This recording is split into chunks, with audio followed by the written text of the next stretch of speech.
Yeah, thank you everybody for coming. It's wonderful to see all your faces again. Thanks for continuing to show up. It means a lot to our program and the exposure you give us, so thanks a lot.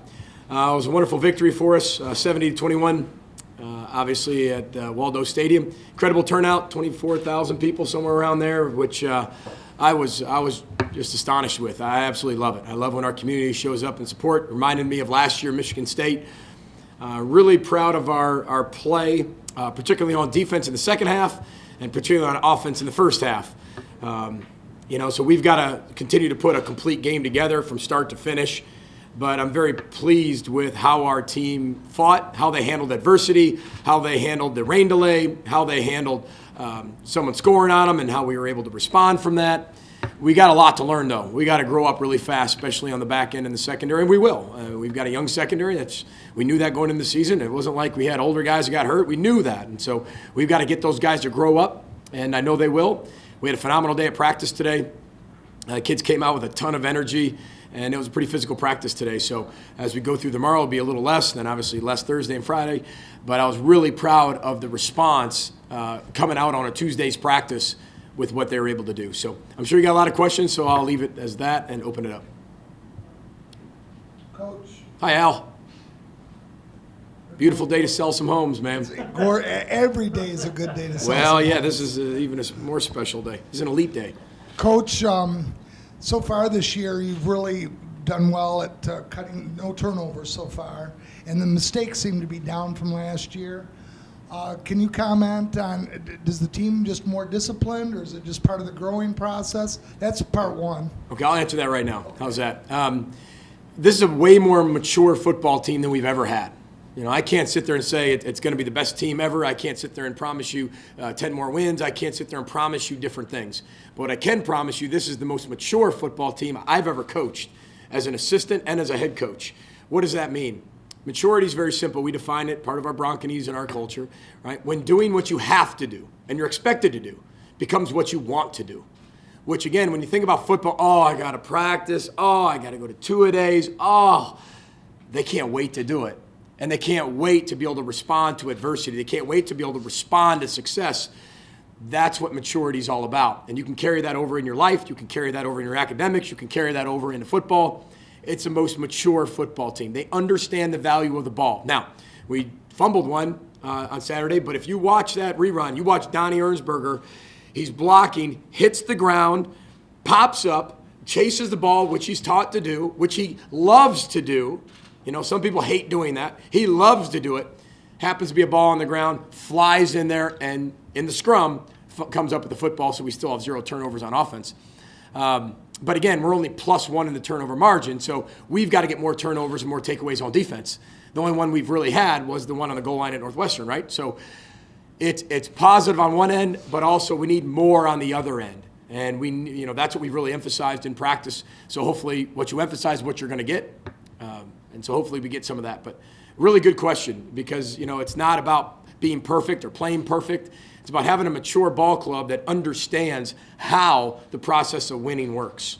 Okay, the second part was getting back to the penalties. Are we going to have Robert Spillane in the first half? Yes, you're going to have Robert Spillane. Yep, you're going to have that. The commissioner and Bill Carollo examined all of that.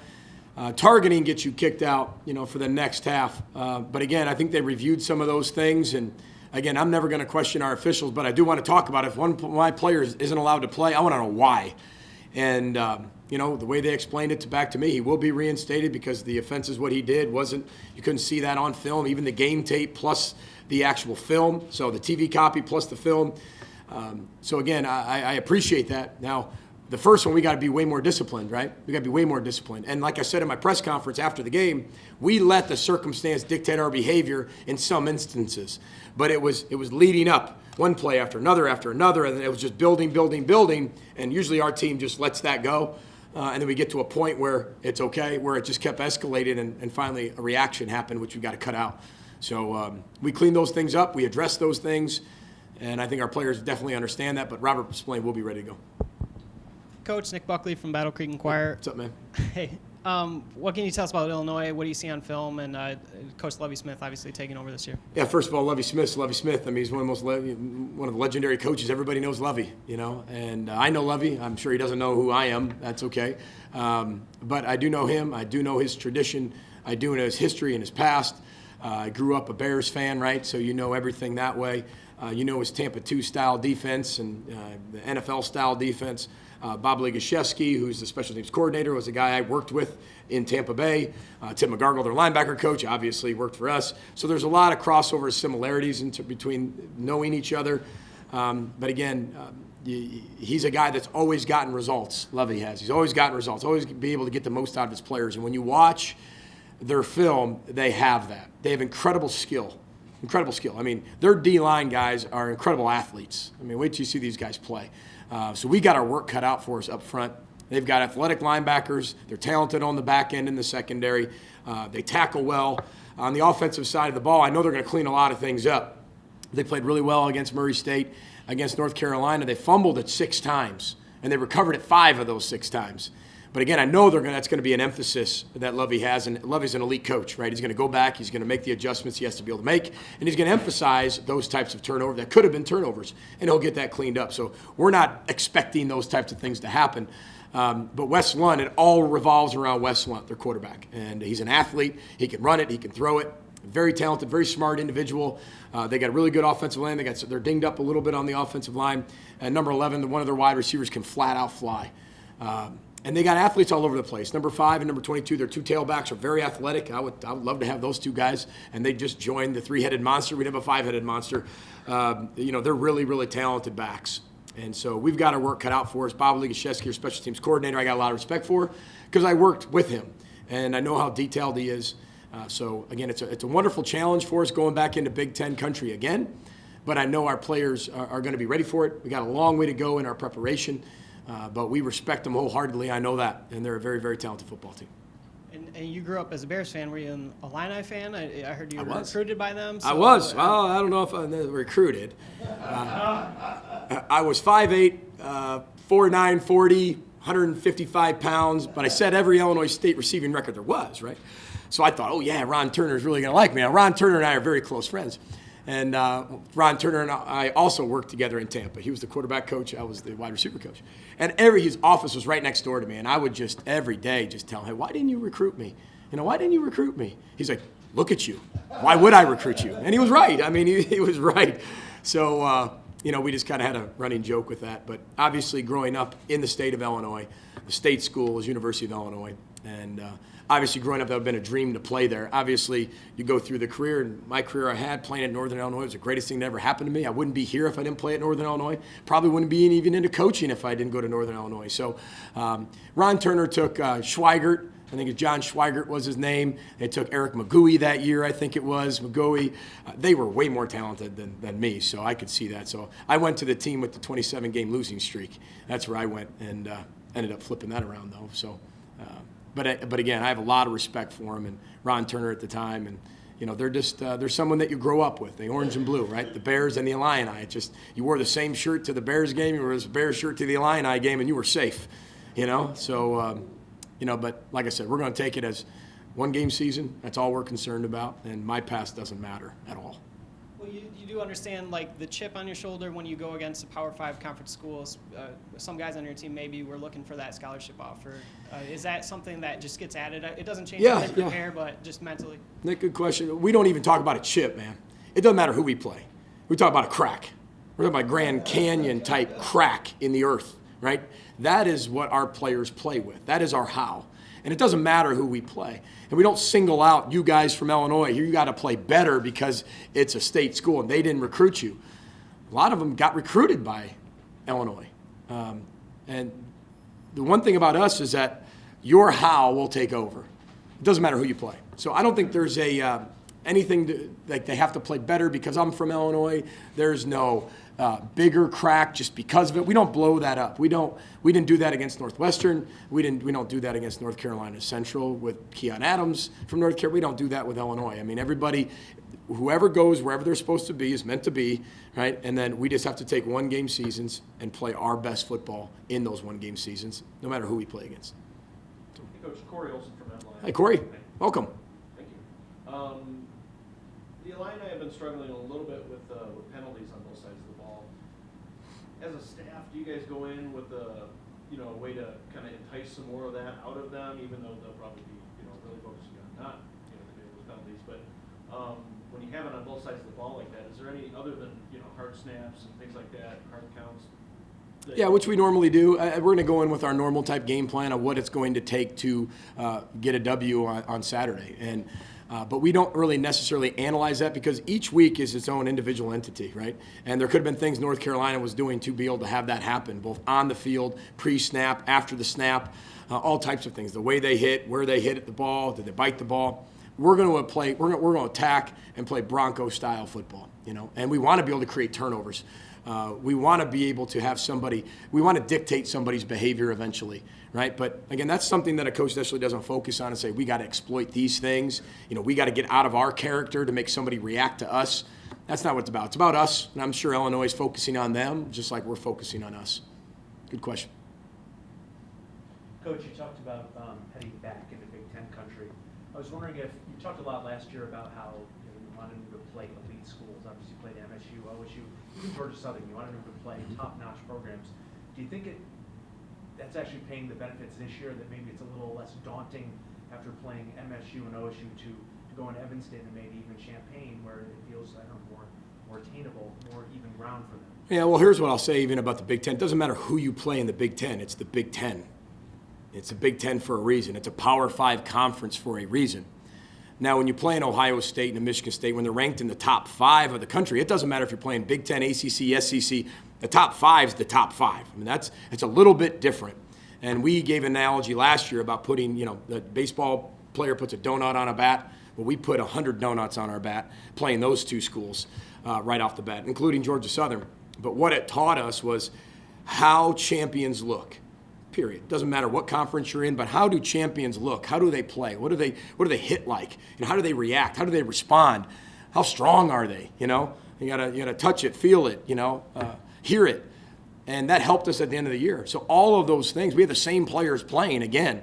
And then we only lose, I think 5 or 6 seniors this year that are playing right now. And then you go into next year and it's same type of thing. So you're constantly building a memory bank and a trained behavior that will eventually become instinct that you feel like you can beat anybody.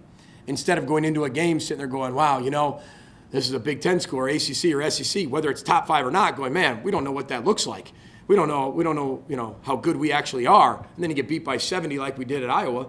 That's the same, that prepared us to have an opportunity to beat Northwestern. All that led up there. So it doesn't necessarily matter what conference you're from, but obviously the top 5 was the top 5, and we did that for a reason.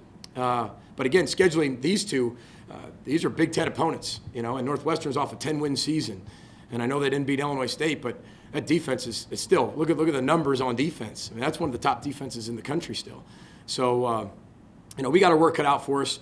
But again, we're going to schedule and continue to schedule elite teams, including even next year with USC and Michigan State, and hopefully in the future even more and more, to, again, provide our players an opportunity not only just to learn how to be a champion on the field, but how to be a champion in life.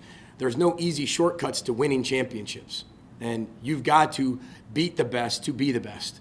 And that's the mentality we'll continue to take. Whether that's Illinois, Northwestern, Michigan State, Ohio State, that doesn't necessarily matter. But we are going to continue to schedule top-notch competition here. And we have to.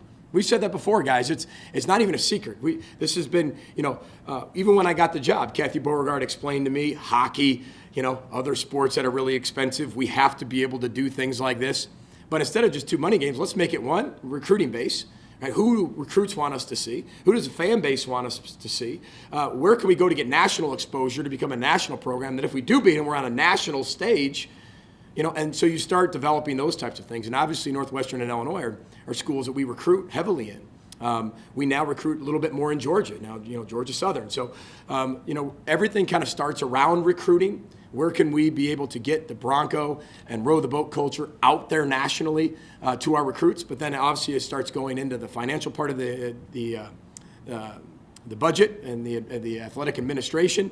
And then you start looking at, obviously former players and alumni and our community. Who do they want us to see play? So there's a lot that goes into it, Andy. Sorry for the long answer, but there's a lot that goes into all that. So, but again, I think our players have learned from their past to be able to get to where they truly want to go in their future. You have to be able to learn from your past. You've got to take those. You can't ignore it. You've got to learn from that. And that's what the response to either winning or losing is all about, right? The row the boat mentality. Your oar's in the water. You're always looking at the past because the past matters. And some people say the past doesn't matter. That past really matters. That's the only thing you can truly learn from. And if you're ignoring that, then you're not getting any better. Coach, we're going to talk to Corey, so I figured I'd ask. You mentioned that he's going to see some double coverage most of the year. A lot of the times he's going to be the best player on the field. Nope. Can you, I don't want to say change what you do, but how do you make an extra effort to get him the ball because he really is a playmaker, even if he's seeing that extra guy on him most of the time he's out there? Yeah, well, that's our job. It just depends how much they truly take him out of the game. You don't force the ball, right? I mean, it's like somebody playing a triangle and two in basketball. You take what the defense gives you. You've got to believe in the other players around you to make you the best team you can be. Because if people are being directed and taken away from the normal role to take away another guy, that's leaving a hole somewhere else. And our running backs can exploit those holes. Carrington Thompson showed he can make plays. Michael Henry, same thing. A D. Eskridge, Levante Bellamy being in the open space, Zach with his feet. So there's a lot of other opportunities for a lot of people, but it's still big dog. He's still big dog. And we are going to be very creative in how we move him around and where we can put him to get the best player we have the ball, because that's our job. But the days of being able to have a 15, 16 catch performance because he's getting single coverage, those days are over. You're not going to see that much anymore. Defenses are smart. They're going to find ways to take him out of the game or at least limit him. Because I don't think you can necessarily take a player like that out of a game, but you can minimize him. But when you're doing that, you're putting less attention somewhere else, that's where I feel that our balanced offense, the way we've always been, gives us the advantage in that. So, but again, that's up to the coaching staff. That's up to us to put players in the best position to be successful. And he's one of the hardest workers, too. He knows it. He knows it. So he's got to continue to improve, because if you can beat two guys, that's better than one, right? And then if you attract three, then we can do something else. But the expectation for him to, no matter who's on you, win and be productive, he understands that from the coaching staff, because we put that on him every day. Coach, you talked, I remember in the very first year, you talked about your vision for making this a program relevant on the national scene and getting national exposure. This past week, we've seen you on ESPN, we've seen some, Corey Davis get some love. They let anybody on that show these days, don't they? USA Today has you ranked 25th in the nation. You're 3.5-point favorites going into a Big Ten school. Talk about how satisfying that is to finally start seeing some of that stuff pay off. It's not satisfying at all, Al, to be honest with you. We're just worried about changing our best. That's for Rob Berline and everybody else to talk about and write down stats, and people get excited. I want people to get excited because of how we play. I want people to get excited about what type of kids we have in this culture, in this program, what type of people they are serving our community, going to the children's hospitals on Wednesdays, serving everybody. That's what I want them to be very proud of. I think we've done an elite job for the most part. Are we perfect? No, obviously. Of bringing elite character kids to Kalamazoo that everybody can be really proud of. That the little kids that come to our practices, that come to our games, can look up to a Corey Davis, look up to a Zach Terrell, have an idol, have a hero in town, have a celebrity in town. That's what we've wanted to create on and off the field. So when they see Zach Terrell, they don't just talk about what type of quarterback he is. They watch him go down to Dominican Republic with 10 other players and build bridges, build orphanages, be around people that don't have the things that we have. He also is a 3.7 student already with his degree, going on to his master's. His life's about serving and giving. Or Corey Davis, who's just been the most consistent guy we've had, both being this high flashy name, but also being this high character individual and also a student athlete, so on and so forth. That's what we wanted to create. Amongst that, it will reflect sooner or later with the win and loss. It will reflect that, because these players are winners before they are going to become winners. They're already winners in my book. But we wanted to create expectation and pressure. Those are the two things. Remember that, Al, in my press conference? Expectation and pressure. One day, right? National exposure comes with winning. It does. It comes with a culture, right? And it comes with the W's, hand in hand. If you have the wins plus the culture, people want to talk about that. And that's what's kind of you're starting to see right now. But that doesn't guarantee us anything. What I love about this football team, they know how easy it is to go back to 1-11. Just like that. They're humble enough to know that anybody at any moment can beat them if they don't play their best. However, they're also confident enough to know that they can beat anybody at any time if they play their best. That's why I love this mature football team. But again, expectation pressure is what we've created here, Al, and that's okay. And I said that at 1-11, and I continue to say it, and to wherever this program can go and wherever that ceiling is, which I don't believe there are ceilings, but that falls on me too. I like that pressure. I want that expectation. I want that responsibility, and so do these kids. And I think that's the biggest step we've taken, Al. And they've been deserving of the expectation pressure. How we handle that moving forward, we'll see what the next right step of the program is. Thanks, guys. You got it. Row the boat.